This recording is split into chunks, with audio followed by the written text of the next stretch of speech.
Soyez les bienvenus au sein de cette église, de cette famille de Dieu. Et pour commencer ce culte, j'aimerais juste nous adresser ces quelques paroles d'encouragement. Heureux parmi nous ceux qui se sentent étrangers, car notre Père te donnera ici une famille. Heureux parmi nous ceux qui sont fatigués, car notre Père vous donnera le repos. Heureux parmi nous ceux qui se sentent faibles, car notre Père vous affermira. Heureux parmi nous ceux qui sont malades, car notre Père vous apportera la guérison.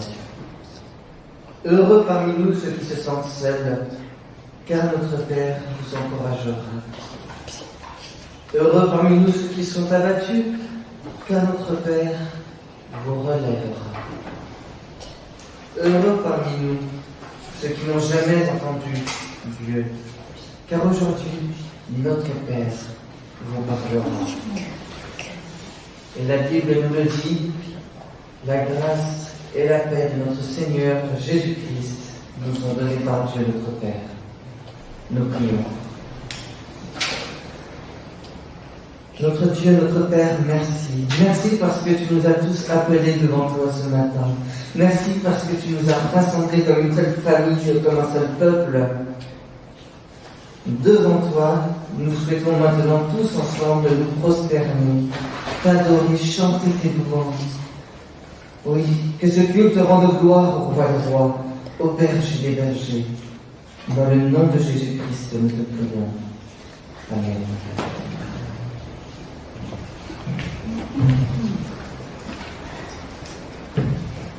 Les enfants, c'est quoi ça? Sac à dos. Sac à dos. Et qu'est-ce qu'on fait avec un sac à dos? On met des choses dedans. On met des choses dedans et après, On le met sur le dos. on part en randonnée. Et ce matin, je nous invite à partir tous ensemble en randonnée. Là sur nos chaussures de marche et endossons notre sac à dos pour cheminer tout au long du psaume 23. Déplaçons-nous loin de Marseille, dans la campagne, peut-être là-haut sur le Garlaban, et imaginons. Les oiseaux chantent gaiement, les papillons volettent allègrement, les brebis paissent tranquillement. C'est le printemps, bientôt, il commence à faire beau. Et assis sur une pierre près de là, un brin d'herbe peut-être entre les lèvres, un berger veille tendrement sur son troupeau. Et il sifflote cet air de sa composition. L'Éternel est mon berger, je ne manquerai de rien. Il me fait reposer dans de verts pâturages, il me dirige près des eaux paisibles. L'Éternel est mon berger. Avec David, reconnaissons l'Éternel comme notre Dieu, notre céleste berger, et bénissons son nom pour tous ses bienfaits. Avec allégresse, avec gaieté, dans un esprit de paix et de gratitude, levons-nous et chantons. Sachez que l'Éternel est Dieu, et béni soit ton nom.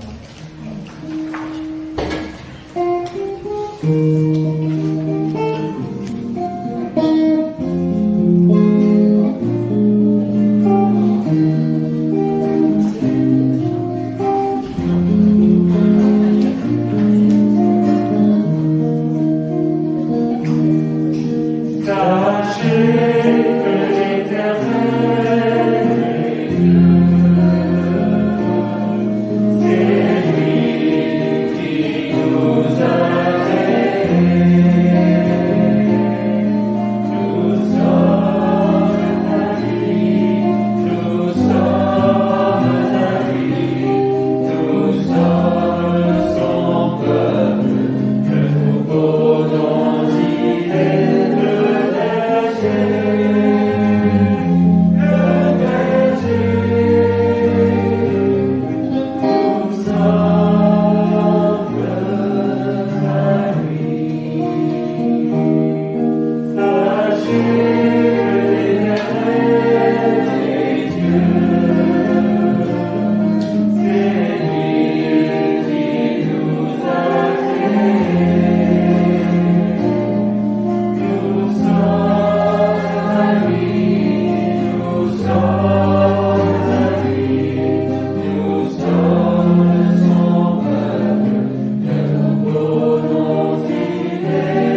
S'il m'en coûte d'offrir ma louange, béni soit ton nom. S'il m'en coûte, quoi qu'il m'en coûte. Ce n'est pas toujours facile de célébrer Dieu. Nous traversons parfois des déserts dans nos vies. La vie est dure, nous nous sentons parfois seuls et nous trébuchons de temps en temps sur des cailloux. Mais nous n'écoutons plus la voix de notre céleste berger et nous nous éloignons de lui. Petites brebis égarées, perdues. Alors, quand les meutes affamées de loups se pressent devant nous, nous bêlons. Nous bêlons, nous crions, nous implorons avec crainte et tremblement. Seigneur, attire mon cœur à toi. Je te désire tout près de moi.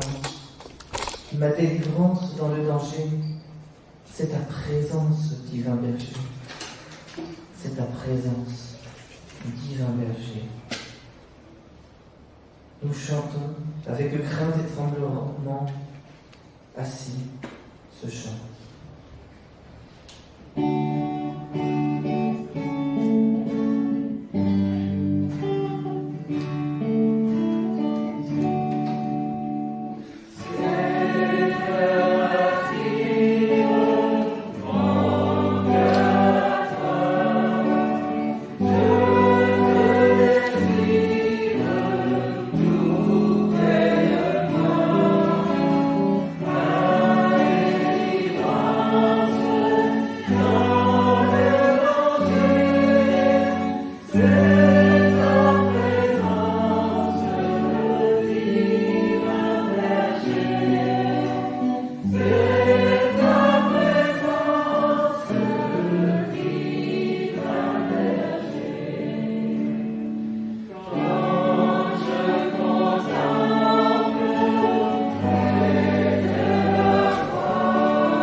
Notre céleste berger, notre divin berger, ne nous a pas abandonnés à la détresse dans le désert de notre âme.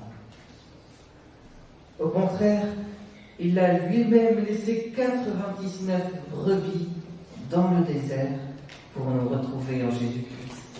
Et ça, c'est une parabole qu'on peut retrouver dans l'Évangile selon Luc au chapitre 15. C'est par la mort de Jésus sur la croix, de notre berger sur la croix, que nous sommes relevés et réconciliés avec notre berger, avec notre divin berger. Quel soulagement pour nous qui étions terrifiés, quelle joie pour nous qui étions malheureux. Comme le chante le psalmiste, l'Éternel restaure mon âme. Il me conduit dans les sentiers de la justice à cause de son nom. Quand je marche dans la vallée de l'ombre de la mort, je ne crains aucun mal, car tu es avec moi. Ta houlette et ton bâton me rassurent. Tu dresses devant moi une table, en face de mes adversaires. Tu oins d'huile ma tête et ma coupe déborde. Oui, le bonheur et la grâce m'accompagneront tous les jours de ma vie, et j'habiterai dans la maison de l'Éternel jusqu'à la fin de mes jours. Nous sommes maintenant abrités sous sa houlette qui nous corrige avec bienveillance et son bâton qui nous conduit avec fermeté. Désormais, le bonheur et la bonté gratuite de l'Éternel nous accompagnent tous les jours jusque dans la vie éternelle. Notre divin berger nous a retrouvés. Et bien que notre route ne soit pas encore terminée, bien que nous ayons encore quelques déserts personnels à traverser, et peut-être que nous les traversons maintenant, en ce moment même, nous avons l'espérance et l'assurance de reposer un jour avec notre berger, avec Dieu, dans de verts pâturages, près des eaux paisibles pour l'éternité. Alors, avec reconnaissance et gratitude, dans un esprit d'humilité et de soumission, faisons monter vers notre roi les clameurs de joie. Que notre voix s'élève et chante Alléluia, car Yahweh est l'Éternel, notre berger. De rien nous ne manquerons. Alors je vais lire les paroles du premier chant et nous chanterons ensuite Yahweh. Fais monter vers ton roi. Fais monter vers ton roi les clameurs de joie. Que ta voix s'élève et chante Alléluia. Viens te prosterner devant sa majesté. Entre joyeusement dans la présence de Dieu. Tu m'as donné la vie. Tu as payé le prix. Et tu m'as affranchi. Toi, Seigneur, celui qui me guérit. Toi seul me rassasies, car tu es le berger de ma vie. Je t'adore, mon Seigneur, mon roi. Adorons notre Seigneur, notre roi, à travers ce chant de Yahweh.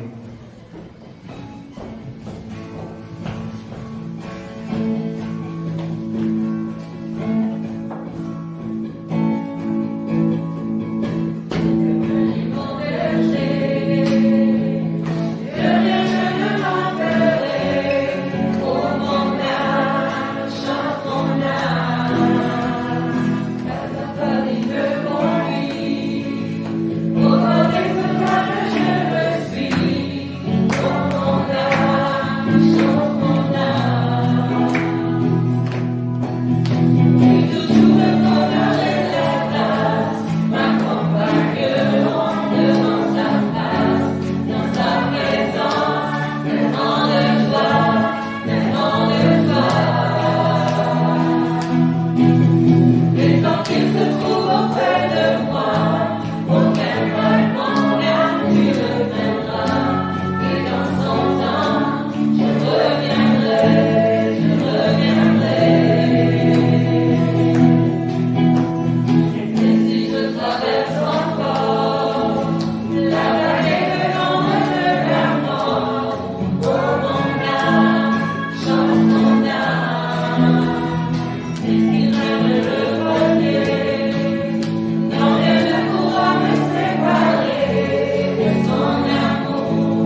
Poursuivons ce temps de louange par un temps de prière en toute liberté. Que le troupeau du bon berger, que le peuple de l'Éternel adresse toute sa reconnaissance, toute sa gratitude pour son Seigneur et Sauveur. Éternel, notre divin berger, merci. Merci d'être venu en Jésus-Christ nous rejoindre dans nos déserts personnels. Merci de nous accompagner dans ces déserts. Merci de nous pardonner nos fautes et de nous ramener à toi. Merci de nous conduire chaque jour de notre vie sur le juste et le bon chemin. Merci de nous amener à la vie parfaite avec toi. Éternel, notre divin berger, merci. Amen.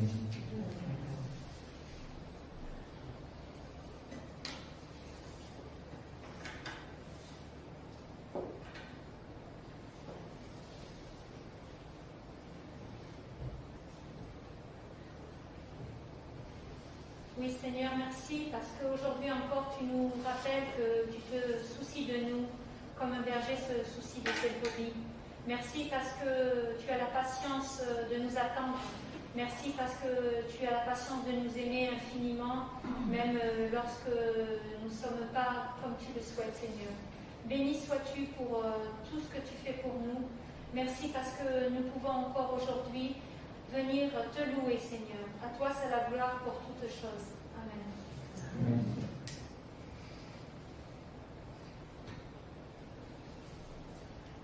Merci, Seigneur, pour ta grâce. Parce qu'on peut se rappeler que tout don parfait descend d'en haut, du Père des Lumières, et tu prends soin de nous. Merci, Seigneur.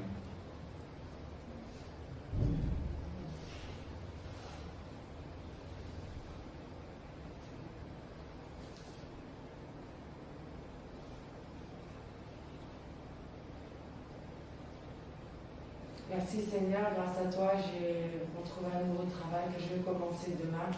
Je te demande Seigneur de m'aider. Je te remercie en attendant pour toute la charité que tu m'as donnée, toute la bonté que tu me fais chaque jour que je reçois en ton cœur. Amen. Amen. Amen.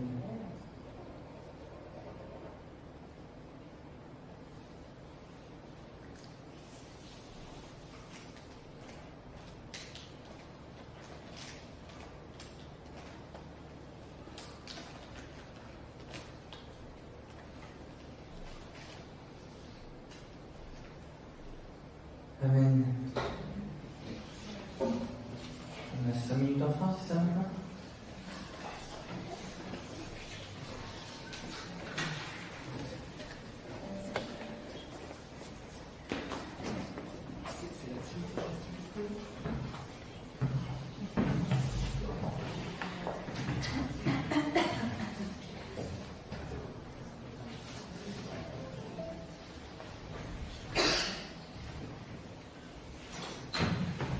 Alors, Siméon et Flora, ils font un petit sketch un peu du vécu.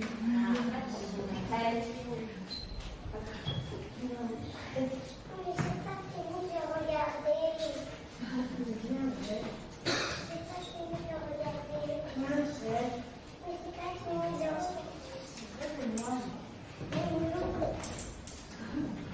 Qu'est-ce qui se passe? Bon, je suis obligée de confisquer là. Non, Il y a une question. il y a moi. Et alors, tu veux couper? Mais c'est pas fini de regarder les gars. Et toi, Siméon? Finalement, t'aimerais bien la voir. Mais je vais regarder les gars. Allez, merci. Oui, c'est ça.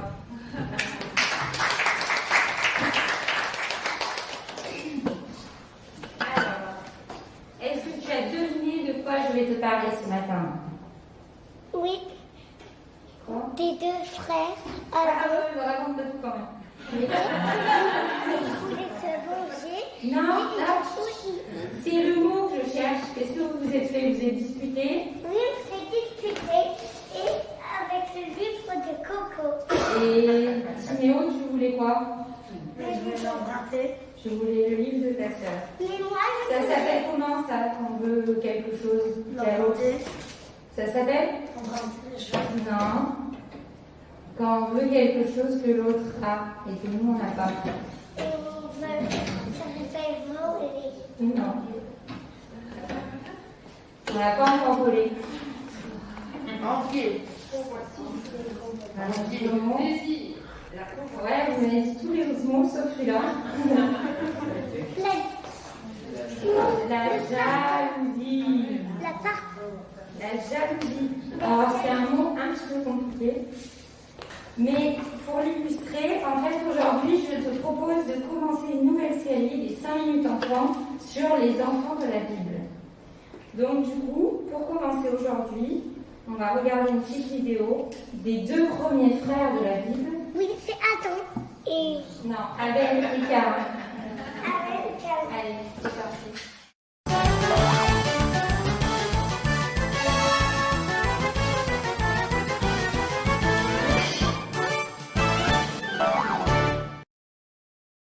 Caïn et Abel.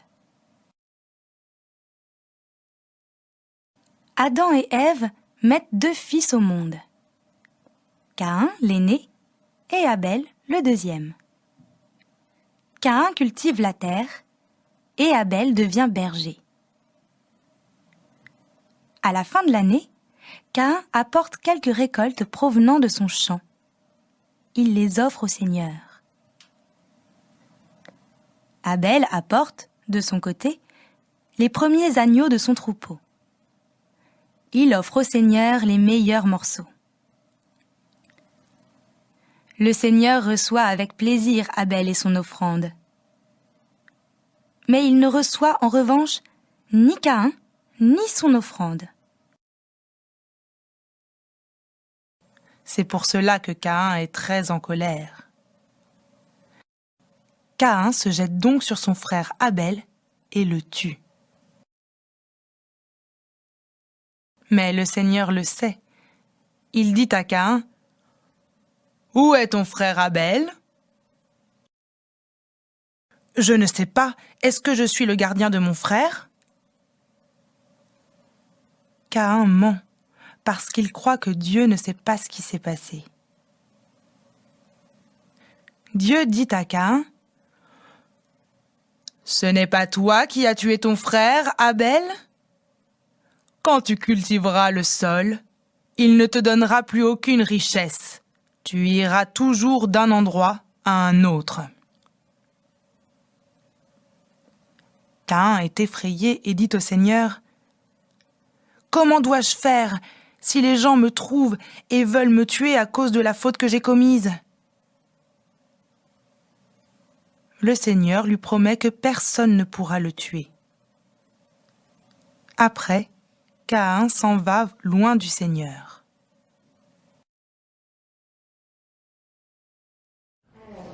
J'ai cherché une petite définition, même si vous m'avez donné beaucoup de synonymes juste avant, de mots qui veulent dire la même chose.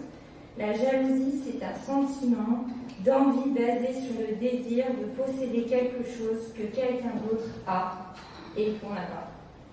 Donc, malheureusement, ça produit en nous de la haine, de la rivalité, du dépit. Et même dans la Bible, il est parlé d'esprit de jalousie, pour dire comme ça peut être fort. Pour dire plus simplement, c'est l'idée d'une idée mauvaise qui germe et qui pousse en nous comme une herbe, une mauvaise herbe. Et elle peut nous envahir complètement. Elle produit du mal.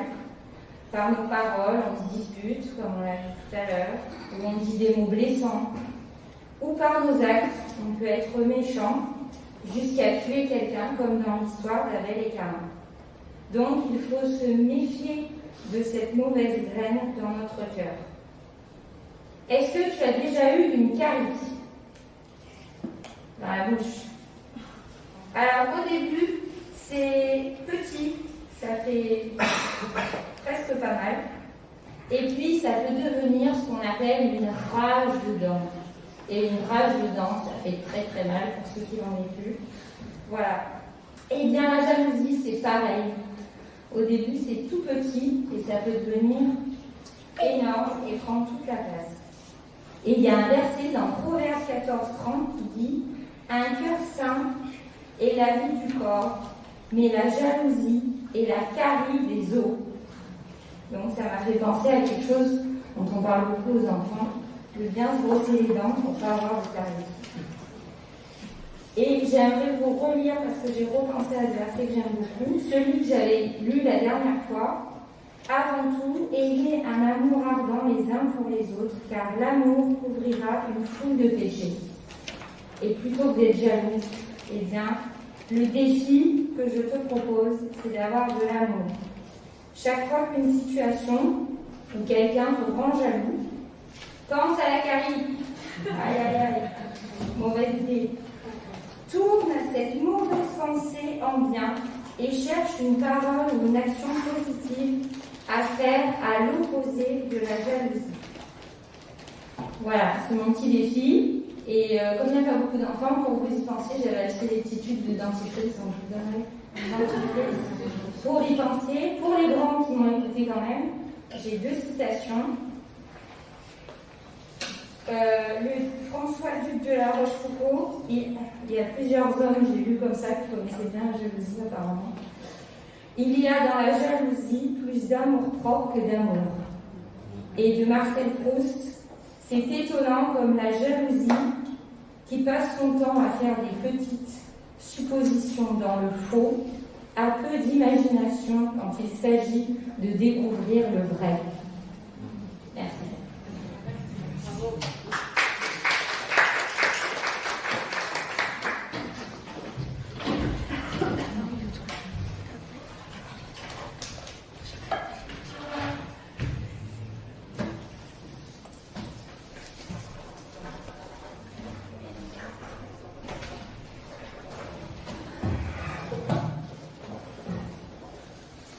Pour vous dire que ce matin, nous avons eu en premier culte un baptême, le baptême d'Ahmed, et ça a été une joie de partager cela avec voilà, l'église de Gambetta, et on a chanté en ta présence tellement de joie. Et bien la joie a retenti ce matin, et voilà, je voulais vous transmettre cette bonne nouvelle du baptême ce matin. Je suis le bon berger. Avant de lire le texte, ici, cette première partie, je vous invite à prier maintenant pour que le Seigneur nous éclaire et nous illumine. Et pour les enfants, normalement, il est coloriage. Voilà, Dieu notre Père, oui, en ta présence, nous avons chanté tellement de joie, Seigneur, et aussi tellement de paroles, Seigneur, qui viennent nous transformer, nous visiter, et ces paroles nous aident à vivre. Nous te demandons maintenant. Nous allons lire à nouveau un texte, l'Évangile, et bien que ton esprit nous éclaire, car ta parole est vérité. Conduis-nous toujours dans la vérité de ta parole. Telle est notre prière. Amen. Nous lisons ensemble ce texte dans Jean 10, quelques versets de ce long chapitre, et c'est Jésus qui dit cela. En vérité, je vous le dis, celui qui n'entre pas par la porte dans l'enclos des brebis, mais qui escalade par un autre côté, celui-là est un voleur et un brigand. Mais celui qui entre par la porte est le berger des brebis. Celui qui garde la porte lui ouvre, et les brebis écoutent sa voix. Les brebis qui lui appartiennent, il les appelle chacune par son nom, et il les emmène dehors. Lorsqu'il les a toutes faites sortir, il marche à leur tête, et elles le suivent parce qu'elles connaissent sa voix.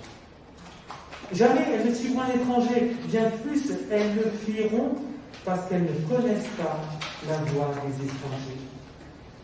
Jésus leur dit cette parabole, mais ils ne comprirent pas la portée de ce qu'il disait. Alors Jésus va poursuivre. Je suis le bon berger. Le bon berger se dessaisit de sa vie pour ses brebis. Le mercenaire, qui n'est pas vraiment un berger et à qui les brebis n'appartiennent pas, voit-il venir le loup? Il abandonne les brebis et prend la fuite. Le loup s'en empare et les disperse. C'est qu'il est un mercenaire et que peu lui importe les brebis. Je suis le bon berger. Je connais mes brebis et mes brebis me connaissent. Comme mon Père me connaît et que je connais mon Père, je me dessaisis de ma vie pour les brebis. J'ai d'autres brebis qui ne sont pas de cet enclos, et celles-là aussi, il faut que je les mène. Elles écouteront ma voix, et il y aura un seul troupeau et un seul berger. Le Père m'aime parce que je donne la vie, pour ensuite la recevoir à nouveau. Personne ne me l'enlève, mais je la donne de moi-même. J'ai le pouvoir de la donner, et j'ai le pouvoir de la recevoir à nouveau.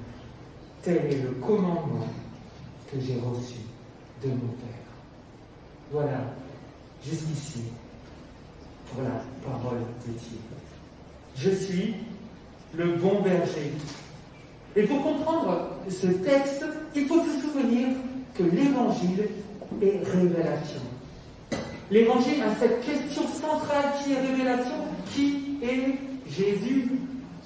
Alors Matthieu, Marc, Luc témoignent de cela, par exemple, avec la question posée par Jésus lui-même. Souvenons-nous, Jésus dira « Et vous, qui dites-vous que je suis ?»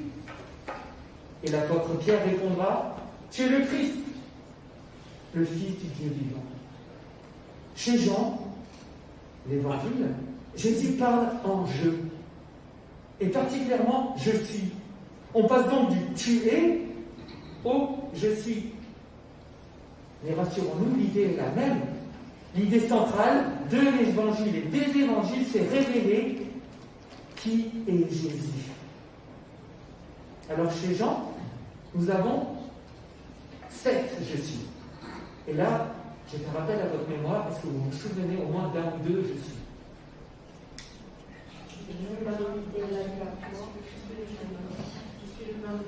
Je suis le pain de vie. Alors, je vais dire ça avec un peu d'enthousiasme. Je suis le pain de vie. Eh bien, amen.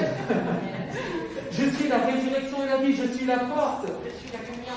Je suis la lumière du monde. Je suis le chemin.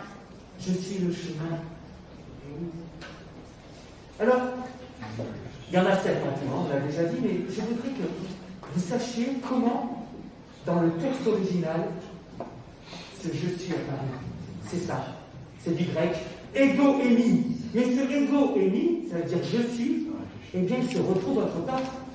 Il se retrouve dans l'Ancien Testament, et particulièrement dans une traduction grecque qui s'appelle la Septante, qui à l'époque était lue par Jésus.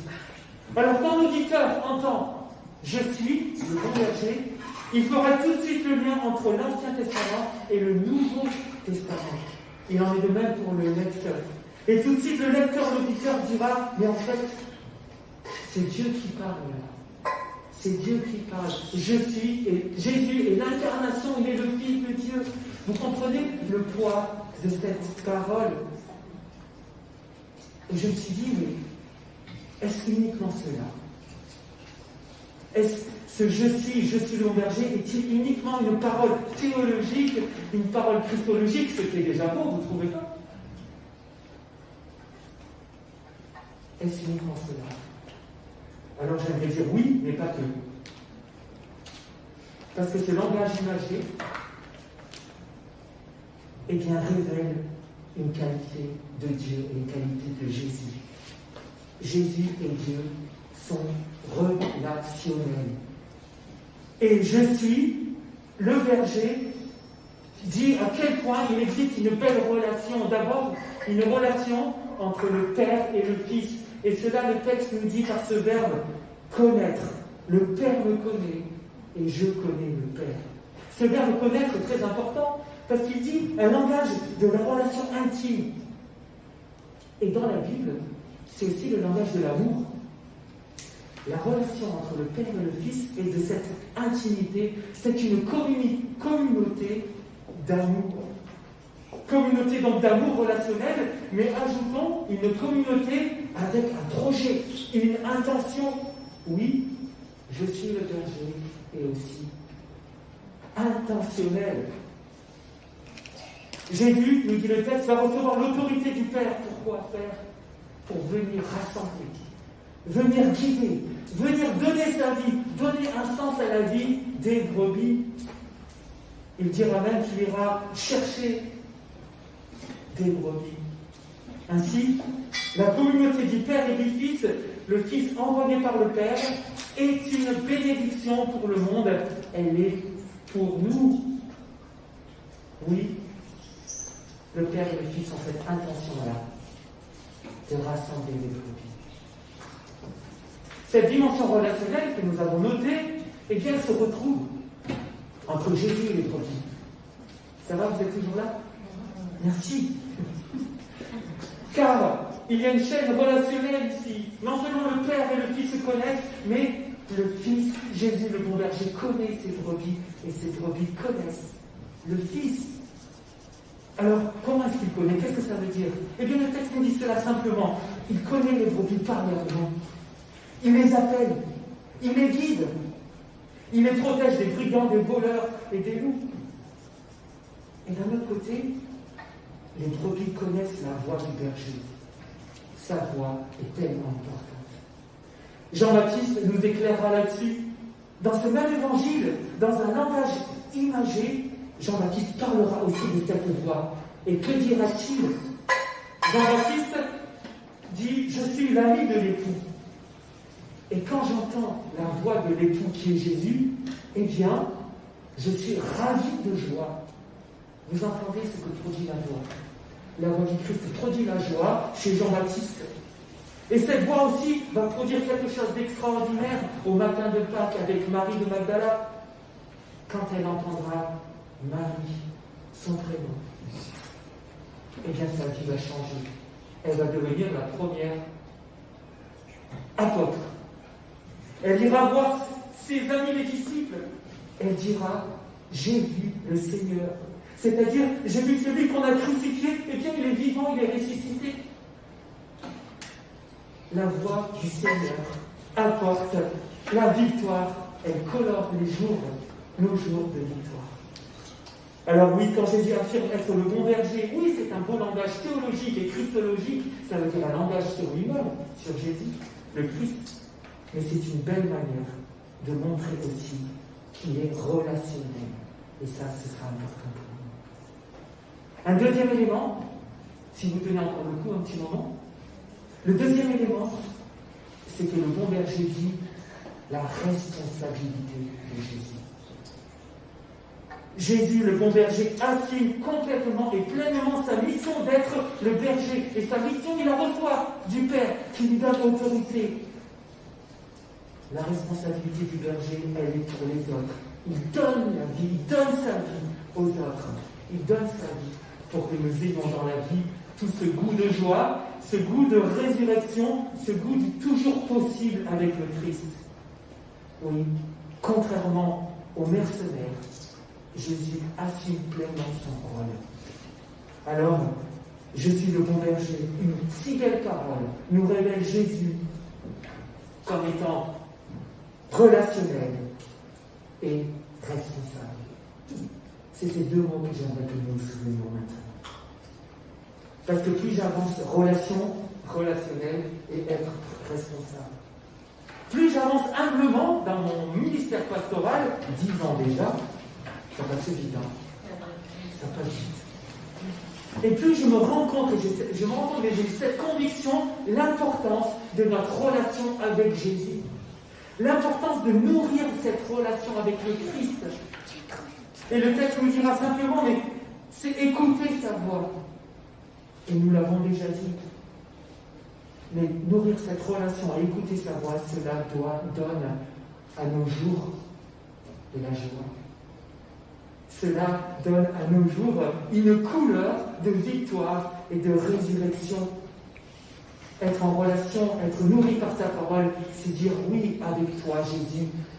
Rien n'est fatalité et tout est possible. Mais avec ce mot relation, je crois qu'ici, une nouvelle culture est proposée. Et si c'était ça la révélation pour nous? Voir notre responsabilité. Vivre la culture du bon berger. Vivre la culture de la relation. Et c'est fou comme la crise de la Covid a tellement sapé cela. Les relations avec les autres ne sont plus comme avant. Maintenant, nous avons des masques. Oui, excusez-moi de remuer le couteau dans la plaie, mais ça a touché quelque chose en nous. Les relations sont devenues distanciation. Quelle horreur c'est. Mais je crois possible de vous dire que cette crise aura une fin. On espère tous, non, que cette crise ait une fin. Et on espère qu'elle puisse venir le plus tôt possible. Alors là, normalement, vous direz, ben oui, on veut, oui. Eh bien, préparons-nous. Préparons-nous. Préparons-nous, je dirais, à ne pas recommencer avec le monde d'avant, celui trop individualiste, celui qui est tellement difficile. On va voir l'inverser. Celui qui est tellement difficile, vous m'entendez quand même? Celui qui est tellement difficile d'ouvrir nos maisons.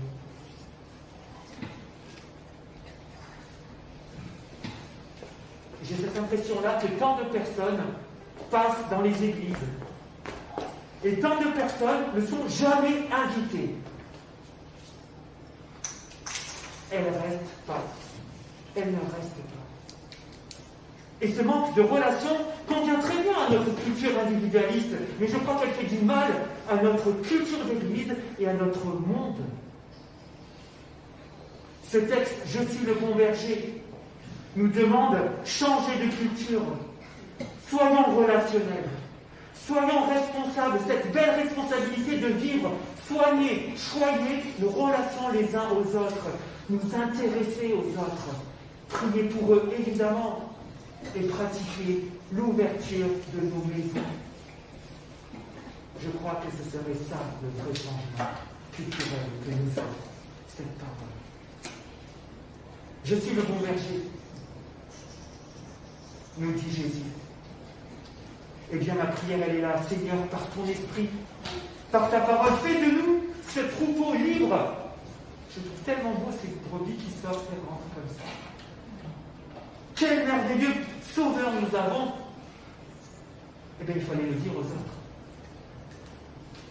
Une des premières façons de le dire, c'est change nos cœurs, Seigneur, et apprends-nous à être relationnels, responsables de cela, reflet de toi, Jésus. Change nos cœurs qui sont bien souvent des cœurs de mercenaires. Donne-nous un cœur de bon berger. Oui, telle est ma prière humble pour nous tous.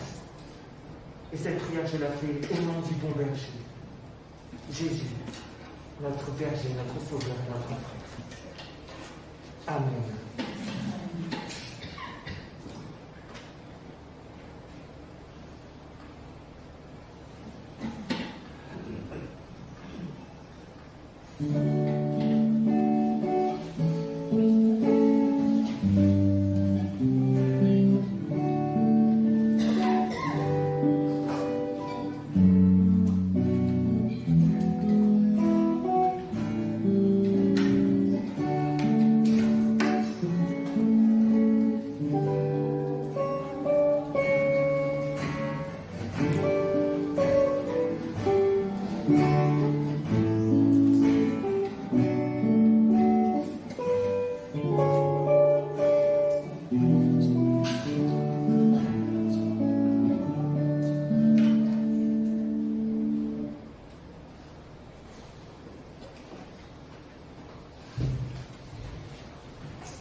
Nous voulons être en relation avec Tiana, Elisabeth et Cédric. Ces trois personnes ont été atteintes par le Covid. Et Tiana est retournée à l'hôpital hier. Donc on veut être en relation de prière avec Tiana, avec Elisabeth, qui a un traitement de 10 jours, mais elle doit avoir un traitement de 30 jours, pardonnez-moi, avec 10 jours de piqûre, une infirmière qui vient l'avoir 2 fois par jour, je crois, quelque chose comme ça. Donc c'est lourd. Elle a été atteinte du variant anglais. Et donc Cédric aussi, atteint de la Covid. Donc on va se lever et prier pour nos sœurs et puis notre frère.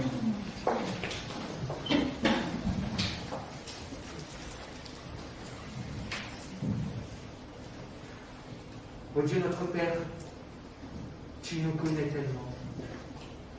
Seigneur, nous savons que tu es notre bon berger. Nous savons aussi que tu es le bon berger de Diana, d'Elisabeth et Cédric. Nous te demandons, Seigneur, là où ils sont, qu'ils puissent percevoir cela, qu'ils puissent voir ta présence, qu'ils puissent vraiment sentir qu'ils sont portés par toi et en lien avec les frères et sœurs de Gambetta.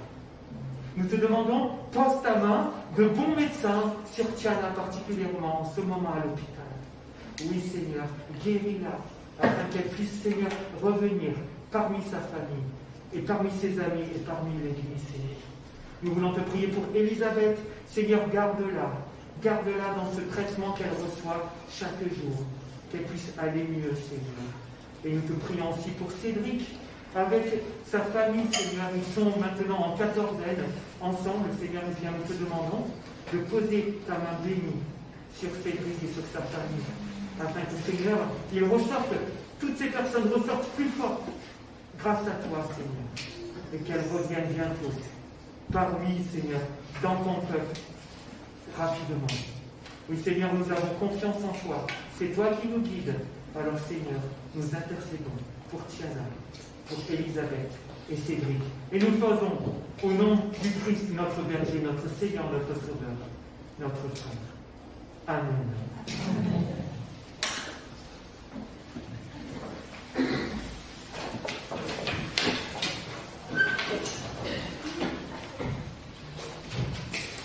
Et quelques infos de la semaine. Aujourd'hui, plusieurs choses. Nous avons une offrande spéciale, deuxième dimanche d'offrande spéciale. Donc, que le Seigneur nous guide pour que ce soit notre cœur qui donne. Le conseil, on s'est réunis tout à l'heure. Alors, priez pour nous, nous préparons l'Assemblée générale. Et les trésoriers et trésorières, ils ont bossé énormément. Donc, ils ont vraiment remercié le Seigneur pour tout le travail fait par Marie-Pierre, le travail fait par Mouna, et aidé aussi par JR. Donc voilà, vous avez été une bénédiction pour notre Église. On veut vraiment vous remercier pour tout ce travail tellement important. Merci, mes sœurs. Merci.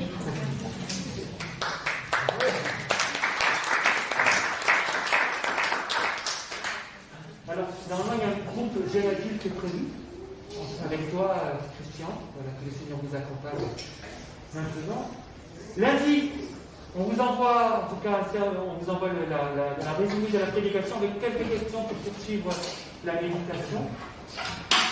Mardi, prière à 14h30. Si vous avez un sujet de prière, n'hésitez pas à venir me voir. Nous nous réunissons par Skype et nous prions pour vous. Nous sommes en lien avec vous. Et mardi soir, à 20h30, devenir conseiller, deuxième temps Skype, voilà, autour de ce beau défi et de cette belle vocation pour devenir conseiller de l'Église de Marseille-Gambetta. Jeudi, le groupe des dames, si vous êtes libre, 14h30, les dames, n'hésitez pas à venir pour ce groupe fort sympathique. Et puis, jeudi, c'est le jour des fadas aussi. Alors, Ahmed, qui a été baptisé ce matin, eh bien, il a été rencontré dans la rue, et grâce à Samir et Scott, Ahmed a pu entendre à nouveau l'évangile. Il avait entendu en Espagne, il a entendu encore ici à Marseille, et voilà, il a été baptisé ce matin. Quelqu'un m'a dit, ça fait penser un peu à l'histoire de l'eunuque avec Philippe. Voilà, ça s'est passé rapidement, mais c'était beau de voir ses yeux pleins de joie de confesser sa foi. Et vendredi, depuis 3-4 semaines, c'est Scrabble. 14h. Vous aimez le Scrabble? Vous êtes disponible? Eh bien, venez. Et Doris, tu peux nous dire que ce groupe est fort sympathique? Ah oui. Venez, on s'amuse, on rigole. Ouais. Et en plus, ce qui est sympa, c'est qu'on apprend des mots. On apprend des mots, oui. Kit, K-I-T-E, je ne connaissais pas. Ah oui, c'est vrai. Et donc, on s'aide aussi les uns les autres. Donc, c'est très très sympa comme cours. Et puis, une annonce particulière. Christian est une bénédiction que vous ne trouvez pas? Oui. Voilà. Oui. Oui. Eh bien, Christian, à partir du mois d'avril, c'est ça, il faut qu'il trouve un logement. Voilà. Pour avril, mai, juin, 3 mois. Donc, ensemble, c'est le défi qu'on vous propose de relever. Marie-Thérèse l'accueille.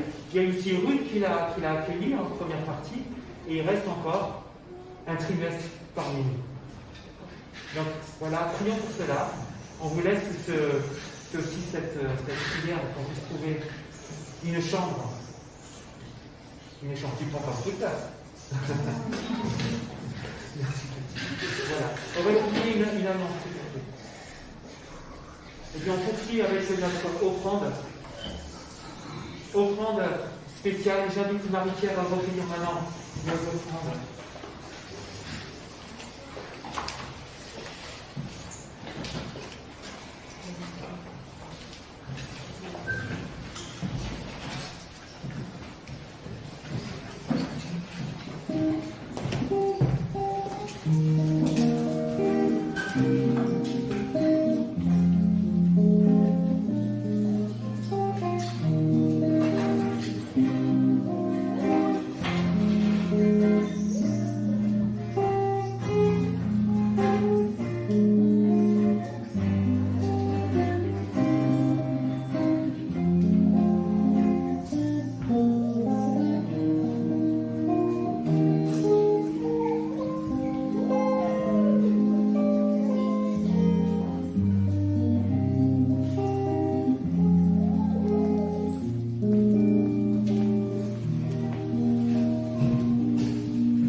Elisabeth n'est pas présente, mais elle nous a envoyé une prière d'intercession que je vais lire maintenant. Elle est en lien avec nous. Et nous prions ensemble avec Elisabeth pour notre monde. Éternel, tes bontés se renouvellent chaque matin. Quelle grâce! C'est donc avec une confiance sans cesse renouvelée que nous nous adressons à toi. Merci pour ce matin, pour la louange, pour les prières, pour les lectures, pour toute cette nourriture spirituelle reçue, qu'elle puisse nous encourager dans notre marche avec toi et fortifier notre foi. En ce dimanche de fête familiale, nous voulons te prier tout spécialement pour nos familles. Merci pour nos parents, grands-parents, enfants, petits-enfants, frères, sœurs, oncles et tantes, privés depuis 1 an de rencontres familiales. Nous avons pu réaliser à quel point ces liens sont importants. Viens en aide à tous ceux qui souffrent de ne plus pouvoir serrer dans leurs bras leurs bien-aimés. Viens aussi visiter les familles divisées en souffrance. Souffle sur ces familles pour qu'un esprit de pardon permette la réconciliation et la paix. Alors que la situation sanitaire dans notre pays et dans le reste du monde reste préoccupante, nous te prions pour ceux qui sont malades, afin que tu les guérisses. Renouvelle les forces physiques et psychologiques du personnel soignant qui accomplit des tâches énormes, Seigneur, et qui subissent aussi souvent l'agressivité de ceux dont ils ont la charge. Donne ta sagesse à ceux qui ont autorité pour les prises de décisions et donne à chacun des citoyens un esprit de responsabilité. Nous te prions pour ce monde, pour nos frères et sœurs qui subissent la persécution. Nous pensons au pays où il n'y a aucune liberté religieuse. Seigneur, malgré cela, tu agis et tu touches les cœurs, loué sois-tu. Nous prions aussi pour la Birmanie. Nous prions pour l'Irak, Seigneur. Nous prions pour tous ces pays en souffrance et de guerre, Seigneur. Visite-les. Seigneur, fais taire les armes. Merci pour toutes les associations qui sont là pour aider. Nous te remercions, oui, pour Médecins sans frontières. Nous te remercions aussi pour Portes ouvertes et ses équipiers. Seigneur, aide-les, accompagne-les. Et nos regards sont tournés vers toi. Nous savons que le secours, notre secours, vient de toi. Nous te disons toute notre reconnaissance pour ta réponse à notre prière. Que toute gloire te revienne, Jésus, notre bon berger. Amen. Je vous invite à vous lever pour recevoir une parole de bénédiction et d'envoi. Une première parole et nous répondrons ensemble, encore une fois, pour que nous soyons bénédiction les uns pour les autres. L'apôtre Paul dit cela en Thessaloniciens, que le Seigneur de la paix nous donne lui-même, nous donne lui-même la paix en tout temps et de toute manière. Oui, que le Seigneur soit avec vous tous et toutes. Et nous voulons maintenant être une bénédiction les uns pour les autres. Et nous disons cela à notre voisin. Que l'Éternel te bénisse et te garde, qu'il t'accorde sa grâce, qu'il se tourne vers toi et te donne la paix. Amen.